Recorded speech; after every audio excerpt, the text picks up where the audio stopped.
Good morning, good afternoon, or good evening to you, my listeners. I hope you are holding your ground in these turbulent times, because what is happening in the corridors of power right now requires a very steady hand and an even steadier mind. This is the image they said we would never see. For months, the House of Representatives was portrayed as an impenetrable fortress, a legislative shield designed to weather any storm and protect the leadership at all costs. But this morning, that shield hasn't just cracked, it has completely disintegrated. We are witnessing a historic paralysis that goes beyond mere politics. It is a fundamental breakdown of the machinery that runs the world's largest economy. If you look at the frantic movements on Capitol Hill today, you aren't seeing a standard debate. You are seeing the visible panic of a system that has lost its anchor. This is the moment where theory meets a cold, hard reality. When the protection fails at the top, the entire structure begins to cannibalize itself. Before we dive into the dark reality of this secret rebellion, I invite you to join our circle of observers. Subscribe to the channel and turn on notifications. In a world of smoke and mirrors, understanding the financial and political architecture is your only true defense against the chaos that is about to be unleashed. The question, echoing through every marble hallway in Washington, is no longer if the collapse will happen, but exactly who is next on the chopping block. Speaker Mike Johnson, the man tasked with holding the line during one of the most volatile eras in American history, now finds himself in the most precarious position of any leader in modern times. The secret House rebellion we are tracking isn't a sudden outburst of emotion. It is a calculated, cold-blooded response to the catastrophic failure of the protection mechanisms that were supposed to surround Donald Trump. When the legal and legislative maneuvers designed to stall the system finally hit a wall of reality, the internal pressure had nowhere to go but inward, directed at the speaker himself. This is how empires and organizations crumble, not from an external blow, but from the sudden, chilling realization that the person standing next to you is no longer your ally, but a competitor for survival. For the American public and the global markets, this isn't just a political drama to be watched from afar. It is a massive risk factor. When the House shuts down, the certainty that fuels investment, trade, and economic stability vanishes instantly. We are looking at a leadership vacuum that is being filled by raw, unfiltered chaos, and Mike Johnson is standing right in the center of the impact zone to understand the gravity of this moment.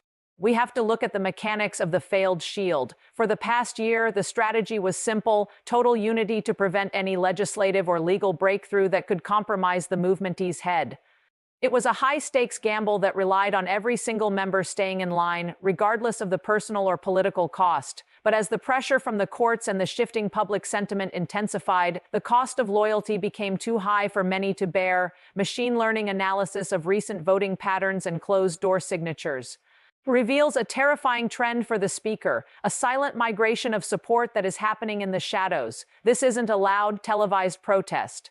It's a quiet, systematic exit. Members who were once the loudest defenders in front of the cameras are now cleaning out their desks or seeking private, late-night meetings with the opposition. The failure of the cover-up, as the mainstream media calls it, was actually a failure of currency, the political currency of fear and favor, once Mike Johnson could no longer guarantee absolute protection for his members against the coming legal and electoral storms. His value as a leader plummeted to zero. He is now a general with a retreating army, trying to command a battlefield that has already moved beneath his feet.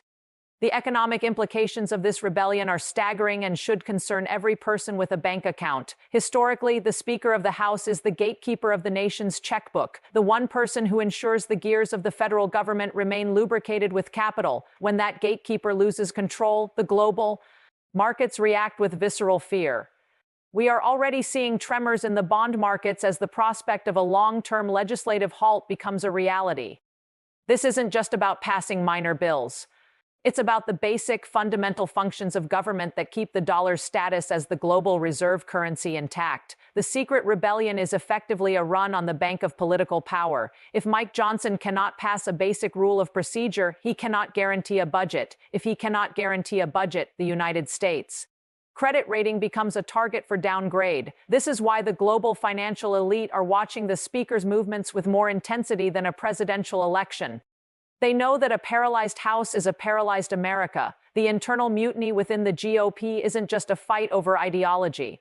It is a desperate fight over the steering wheel of a ship that is heading toward a fiscal cliff at full speed. Let's talk about the psychological toll of this betrayal, because it explains the erratic behavior we are seeing from leadership for a man like Mike Johnson, who rose to power on a platform of divine mission and absolute order. This level of disorder is a personal and professional nightmare. Imagine waking up to find that the very people you've spent your career protecting have spent the entire night drafting your replacement's introduction. The leaked reports of shouting matches in the cloakrooms and the sudden, unexplained indispositions of key committee chairs tell a story of a man under siege in his own home. It's a mirroring effect. Just as the legal walls closed in on the former president, the legislative walls are now closing in on the speaker. This creates a dangerous feedback loop that the markets hate.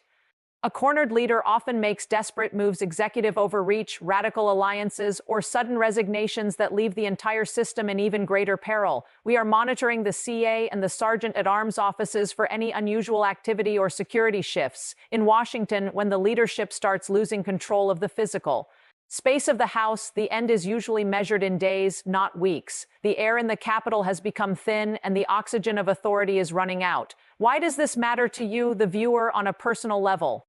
Because your personal economy is inextricably tied to this stability. The rebellion in the House is the ultimate stress test of the American Republic. If the law and the internal rules of the House can no longer contain the ambitions and the fears of its members, the system moves from a state of governance to a state of nature. We are in uncharted waters. The old maps, the ones that said this can't happen here, are useless and should be discarded. We are watching a live, televised demolition of the Speaker's authority.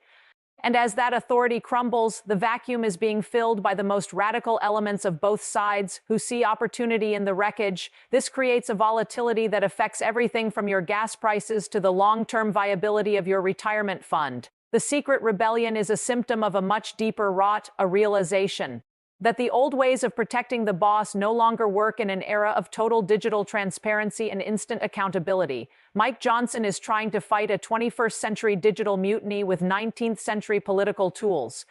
And the result is a total mismatch that can only end in a complete and perhaps violent reset of the House leadership structure. As we look at the timeline of this collapse, we see a pattern of missed warnings that any machine learning model would have flagged months ago. The Davos disaster, the shifting bond yields in Tokyo, and the previous judicial rulings in New York were all bright red flares in the night sky. The Speaker and his inner circle chose to ignore them, believing the legislative shield would hold against any force. It didn't. Now, the House is a disaster zone of conflicting interests and broken promises. The secret rebellion is now an open secret that everyone in Washington is talking about, even if they won't say it on camera yet. The question of "is Mike Johnson next?" has been effectively answered by the very silence of his colleagues when no one stands up to defend the leader on the floor during a crisis. That leader is already a ghost. This is the ballroom from hell scenario applied to the entire legislative branch, a massive, expensive project that has been ordered to an indefinite halt because the foundations were discovered to be built on sand. The money is gone, the trust has evaporated, and the concrete of political power has failed to pour, leaving only a hollow shell where a government used to be. The coming days will be some of the most consequential in our history, and the outcome will dictate the economic weather for the next decade. Watch the next move carefully, but don't look at the podium. Look at the exits. It won't be a grand speech or a triumphant return to order that signals the end. It will be a series of quiet resignations, a sudden surrender of the gavel, or a total legislative freeze that forces a national crisis. The House rebellion has exposed the ultimate truth of our time: no one is untouchable, and no protection is permanent when the underlying financial and legal structures fail. We will continue to monitor the filings, the secret caucuses, and the backroom deals to bring you the truth that the mainstream media is too afraid or too compromised to report. This is more than a change in leadership. It is a demolition of the speakership itself. Before you go, make sure to like this video and share it with those who need to understand the real forces at play. Information is the only currency that doesn't devalue when the system breaks. Stay safe, stay liquid, and prepare for a Washington that looks very different tomorrow morning. Thank you for your trust and for being part of this community. We will speak again very soon.